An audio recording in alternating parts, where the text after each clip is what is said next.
Medieval Dynasty's new update is out on the 7th, and there is a ton of new content coming, including a new map, co-op mode, character creation, and so much more. Sadly, this update also completely wrecked my last video on this game as they nerfed all my easy money tricks into oblivion. Apparently we sold so many stone knives that supply and demand finally kicked in and now nobody wants them. In other words, we need a new money-making scheme. Thankfully, Toplitz was kind enough to offer me early access to this update, so I can learn all the fun new ways to absolutely obliterate this countryside's economy. So once again, we're gonna find a way to not only have endgame carry weight and the best weapons in the entire game, but also a great money printing machine all in about 24 in-game hours. Don't believe me? Well, get comfy on the couch and welcome to the hangout. Let's jump into this, shall we? Now, first up, we get to create a character. That's right, we now get to create a character. You could be a man or a woman. You're not just stuck as boring old Rasimir anymore, which, if you've been around here any length of time, you know means, we have to give this man a glorious beard. I think this is about as glorious as the beard gets. However, I would like 2 functioning eyeballs, so I think we're gonna not have a heterochromy. That thing. We're not gonna have one of those. That and a nice brown hair color, we look like a nice, I don't know, Viking ponytail guy. Close enough, let's get into this. Now, the first thing that we need to do when we spawn in is look at this gorgeous city. Like, if you have seen the other Medieval Dynasty cities, holy crap, this puts them to shame. Kudos to Toplitz.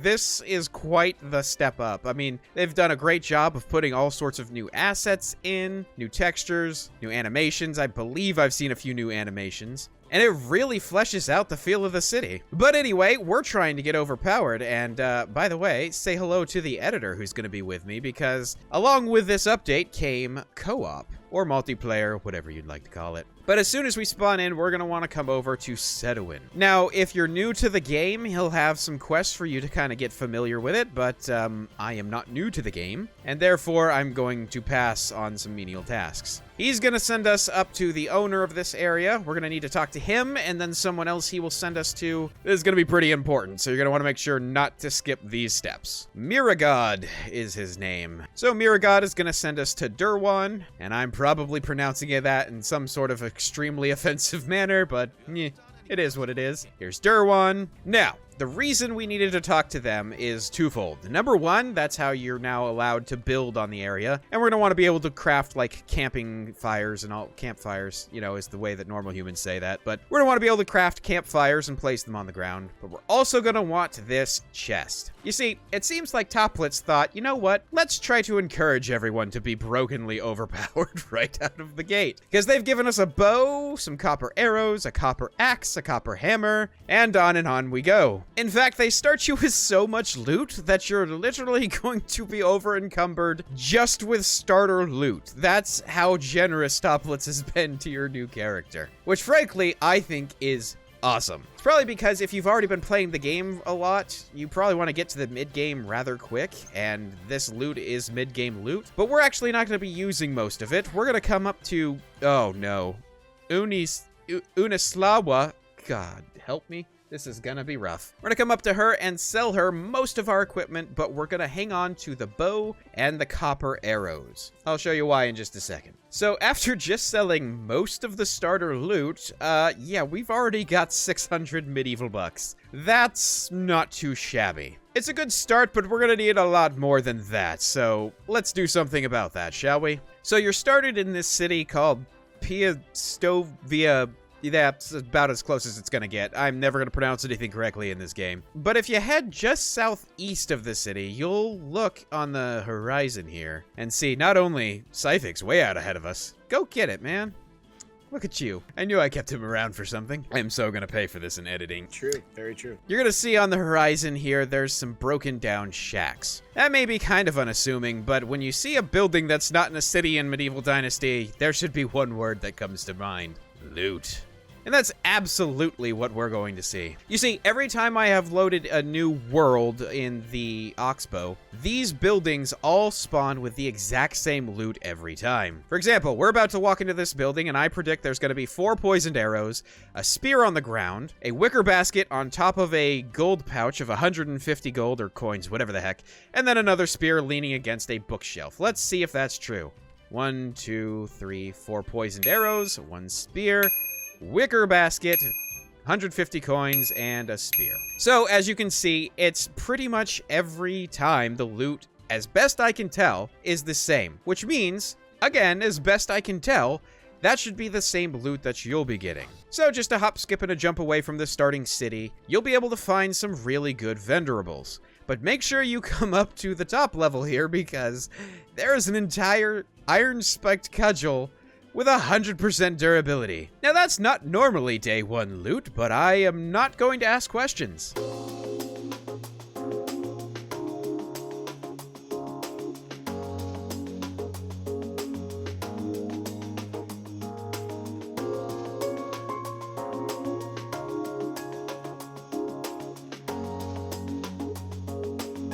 Now, that's all well and good, we could use it, but really we're collecting this all so that we can make some money. But that's going to raise a question. Havoc, you say? That's all well and good to have a few pieces of vendorables, but that's not going to be the money printing machine. This won't respawn, so it's a nice paycheck, but it is not a salary. I need a more long-term solution. You see, this is why I said to hold on to the bow and arrow. Meet your new money printing factory. As I shoot it directly in the face. That would be hunting. See, you need to get used to looking at every animal as a stack of coins from now on. Because while stone knives may have been nerfed, yeah, hunting is extremely profitable. Put it this way. On average, every deer is going to net you in resources, if you maximize them, roughly 85 coins. And now the bonus is, if you're playing with a friend, you can massacre the entire population while they gather all of the resources. So you can be pretty efficient with this if you'd like. Now, 85 coins might sound kind of nice, but it definitely scales.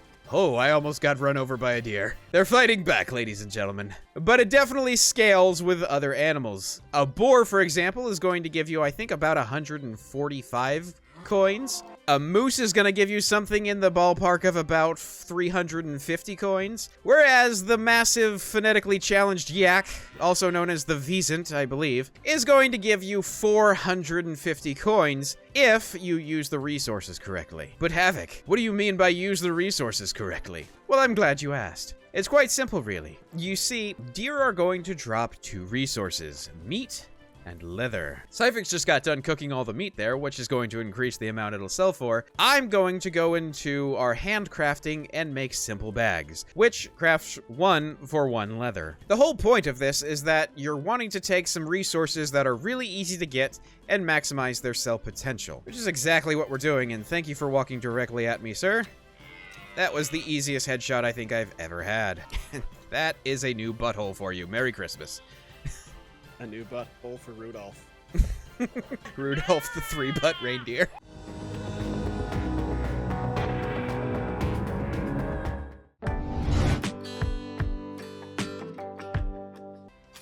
I missed. Keep missing these shots. Oh my goodness. I'm going to kill myself before I kill this freaking deer. Dang it, I missed it.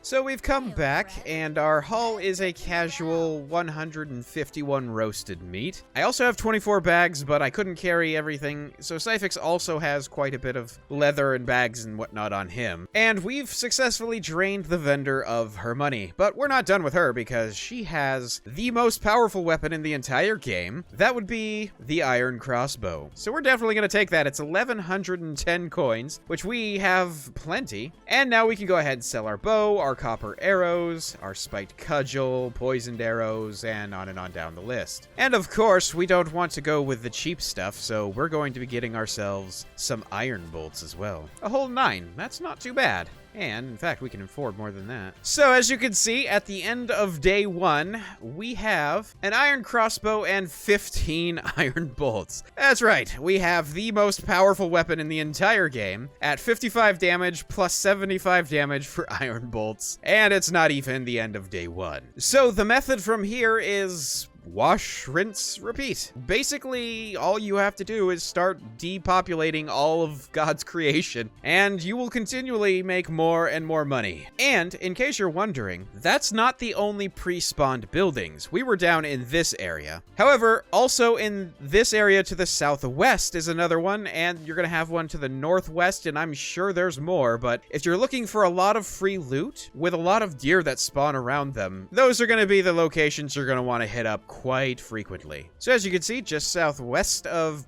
that starting city, we're gonna have this one, which you're gonna want to crawl inside here, and you're gonna have to crouch to get up the ramp. It's not exactly rocket science to figure out how to get in here, though, to be fair. Probably don't need to narrate it for you. The loot isn't as good in this building, but there's still gonna be a couple packs of gold, also known as pouches of gold, coins, whatever. Currency units. There will be currency units in 100 quantity. But the great thing about this place is if you look to the left here, yeah, apparently deer just love chilling right next to these, broken down rickety houses. Because we have an entire, what is it, a gaggle?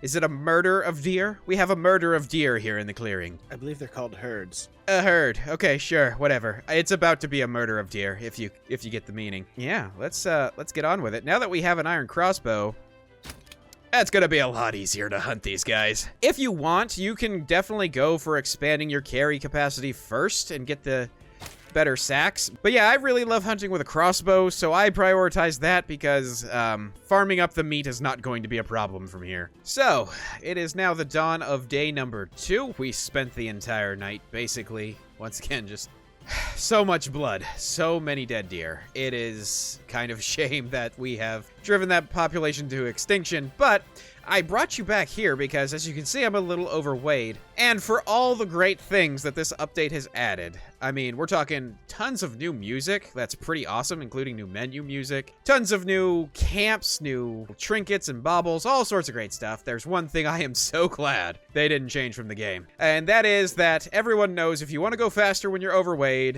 diagonal. That's the way, baby. I don't know why, but if you're not aware, if you're overweight in this game, start going diagonally and your character will just be more motivated. It's just like a little bit of shot of creatine right to the muscles. That's all that diagonals are. So after the evening of hunting, we sold all of our loot and we've got 2,072 coins. Hang on, it is day 2 at 9:16 in the morning. That's kind of much, but you're gonna want to come to Imslawa. That's, you know, that's what I was gonna name my daughter too. So Imislawa. Oh, that girl's gonna think she's hated because her father can't say her name. Anyway, this girl, she sells the simple large backpack, which is going to increase our carry weight by 20 kilograms. I'm sorry for the Americans, including myself, I have no way to translate that. And a large pouch, which is an extra 10.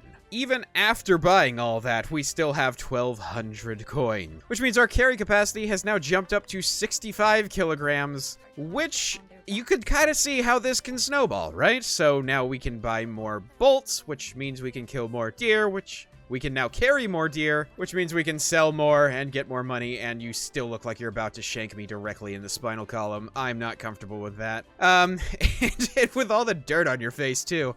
Okay. So Cyphix has always been kind of a ninja at heart anyway, so I'm gonna get out of here before I die. But at this point, as you may have heard me say in a video or two...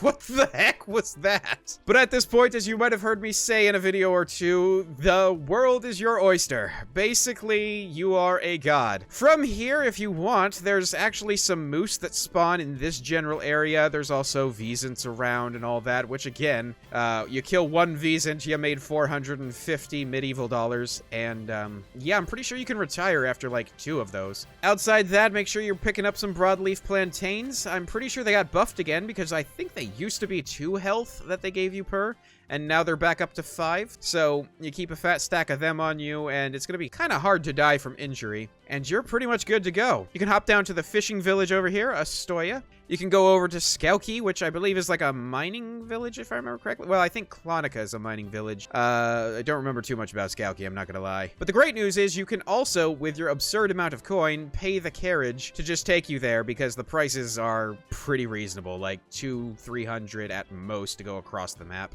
instantly. So yeah, you're set up by day 2 to do whatever you feel like for the rest of the game. I think it's fair to say that this is the most overpowered start on the Oxbow. Now, if you haven't played Medieval Dynasty yet, there's never been a better time to pick up this gem and try your hand at running a robust ancient metropolis, or maybe settling for mass animal depopulation. The choice is yours. But seriously, the base game was already great, and this new update just builds on the solid foundation they had. That said, if you'd like to stroll down memory lane and see the previous best way to start the game, you should click here and behold the world that once was. Don't forget to comment below with any game recommendations you might have, and don't forget to subscribe. I'll get you for the next hangout, everybody. Have a great day, and goodbye.